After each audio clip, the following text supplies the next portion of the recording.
এই মুহূর্তে মধ্যপ্রাচ্য থেকে পাওয়া যাচ্ছে এক অবিশ্বাস্য খবর, যা পুরো বিশ্বের সমীকরণ বদলে দিতে পারে। ইসরায়েলের অহংকার আর জাতীয় নিরাপত্তার প্রতীক সেই আয়রন ডোমকে চুরমার করে দিয়ে তেল আবিবে অবস্থিত ইসরায়েলি প্রতিরক্ষা সদর দপ্তরে ভয়াবহ হামলা চালিয়েছে ইরান। ইসরায়েলি হামলার ঠিক ২৪ ঘণ্টার মাথায় ইরানের এই প্রতিশোধমূলক পদক্ষেপে এখন যুদ্ধের ঘনঘটা স্পষ্ট। আপনারা স্ক্রিনে যে ভিডিওটি দেখছেন সেটি দ্য টাইমসের মতো আন্তর্জাতিক সংবাদ মাধ্যম যাচাই করে নিশ্চিত করেছে। দেখুন কিভাবে তেল আবিবের রাতের আকাশ চিরে একটি ইরানি ক্ষেপণাস্ত্র এগিয়ে যাচ্ছে।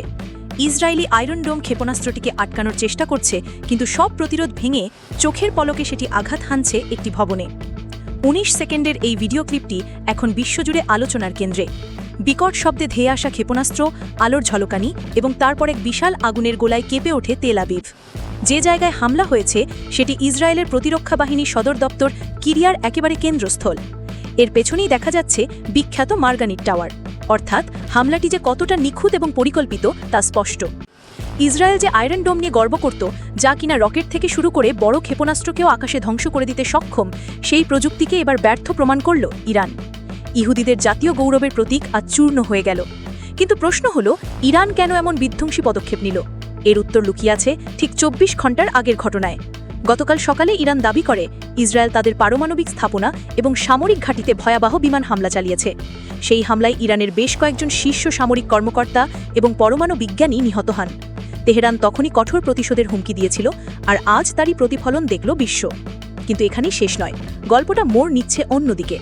এই হামলার পর ইসরায়েলের পক্ষ থেকে এখনও পর্যন্ত কোনো আনুষ্ঠানিক প্রতিক্রিয়া আসেনি। চারিদিকে শুধু থমথমে নীরবতা। ইরানের এই হামলায় ঠিক কী পরিমাণ ক্ষতিক্ষয় হয়েছে?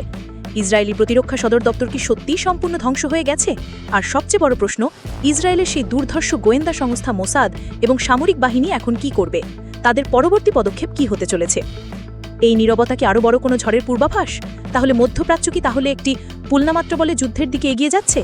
কিছুক্ষণ পরেই আমরা তেল আবিব থেকে সরাসরি যোগ দেব আমাদের বিশেষ প্রতিনিধির সাথে এবং ওয়াশিংটন থেকে জানার চেষ্টা করব এই ঘটনায় মার্কিন যুক্তরাষ্ট্রের ভূমিকা কি হতে চলেছে। ইসরায়েলের প্রতিশোধ কি আরও ভয়াবহ হবে? সবশেষ এবং এক্সক্লুসিভ আপডেট পেতে চোখ রাখুন আমাদের পর্দায়।